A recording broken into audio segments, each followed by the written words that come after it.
I want to talk about the quickest way to become a professional commercial photographer in 2023. Times are changing faster than they ever have done before.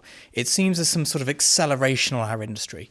What was a commercial photographer in 1990 is not in 2023. And that's a good thing. That's always a good thing. It's good to move on. It's good to evolve, and it's good to change. Now, in this video, I'm going to give you 5 different things that you need to do if you want to become a pro photographer quickly, if you want to achieve it soon, and also if you want to do it well.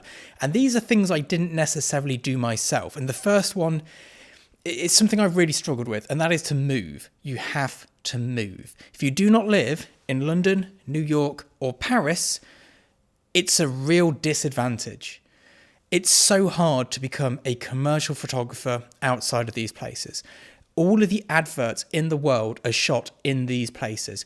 It is a very small ecosystem. In the UK, it just happens in London. That is it. And me being outside of London, I'm an hour away on the train. I might as well be on a different planet. It is so difficult. The only reason it works for me is because I have a London agent. But getting a London agent, being not from London or not living in London, was incredibly hard. So the first thing you need to do to make your life much easier is move. And I'm aware it's not as straightforward as that, especially as you get older. The next thing, this is something I harp on about all the time. You have to have one style and a niche. You cannot be a jack of all trades. Don't try and be a photographer that does a bit of everything. Yes, you will instantly be able to make bad money. Absolutely. There's no negotiation here. If you do a bit of everything, be a jack of all trades, you'll get lots of small rubbish jobs.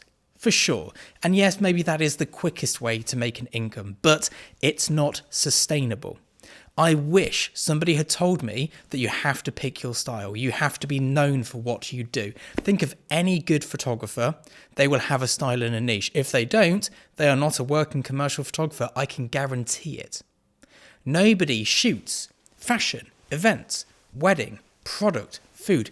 They don't do all of these things because you're just a jack of all trades and you're useless to anybody with real budgets. So all these photographers complaining, oh, there's no money in the industry. Oh, it's so hard to make money. They're doing it wrong. That is why they're having these problems. You must have a style and niche. Me, I do bold and graphic photography. It's a bit nostalgic. And I do it for still life, food, drink, product. But it looks like my work. Head over to my actual website, not the Tin House Studio one. It's in the link below somewhere. You will see that my work looks like my work. It is my work, which means booking me is an easy decision. Is this person's work what we're after? Yes, let's book him. No, let's not. And I understand, spread yourself thin, you're more likely to be one of the people who is what you're looking for. But there'll be someone who already does just that and therefore does it better. So find a niche, find a style, stick at it. Now, contradicting this somewhat, but not too much, is to diversify your income. Remember, we are creatives. We need a diversified income, as any business does. No business does one thing only. You have to have multiple income streams. Now, this can be something as simple as you have some rental properties. This could be that you rent your kit out. For me personally, I rent studios out. I have some other investments which bring me money in. And I have my YouTube channel. This here, between this and the workshops as digital downloads I sell at Tin House Studio, this brings in 25% of my income, which means I don't have to be stressed all the time. So a great thing to do is to diversify your income. Yes, focus on the photography, but there's no shame in having money coming in from other places. It doesn't make you any less of a photographer. The internet might have you believe that, but as I do my tax return each year and go, yes, there's another year of not having a real job, I'm quite okay with it. Now, if you're enjoying this video so far, please do hit subscribe. It really helps my channel. It helps me reach a wider audience and therefore allows me to create more videos. And I'd greatly appreciate that. So next up, we have reducing our costs. The amount of photographers who come to me for one-to-ones like, but I can't leave my day job because I need to be making this much money because I've got, my Mercedes on hire purchase. I'm mortgaged up to the eyeballs. I go to this particular gym that costs $100 a month, whatever it may be. That's great, but I'd imagine if you have a lot of expensive lifestyle outgoings, that you're probably doing them because you're not happy.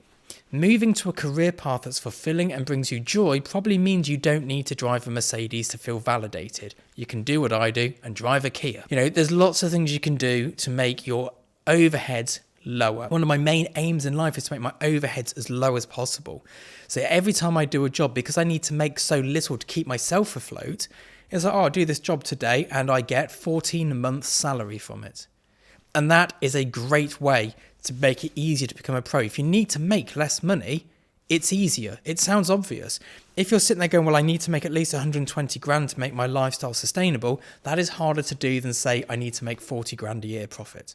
So look at your overheads, really, do a bit of soul searching. Do I need these expensive cars, expensive clothes? Like my jacket cost a tenner and the ones underneath it, you can tell because they're quite battered. They're just cheap jumpers. Like I don't need expensive clothes to feel good about myself. I get to do what I want all day. The last one, and this is something I really wasn't aware of until I went to get an agent, and that is personal work and the importance of personal work. I got to a stage in my career where I was like, I won't even pick up my camera if I'm not being paid. I know. What an idiot. But it's easy to fall into that trap. Nowadays, I look at it like this. I take photographs for a living. Some of them pay me, and the ones that pay me, they allow me to fund the projects I'm working on. You'll notice for the last few videos, there's a set starting to be built behind me. That's part of a personal project. That is something I want to do. It's not all about making money and shooting campaigns.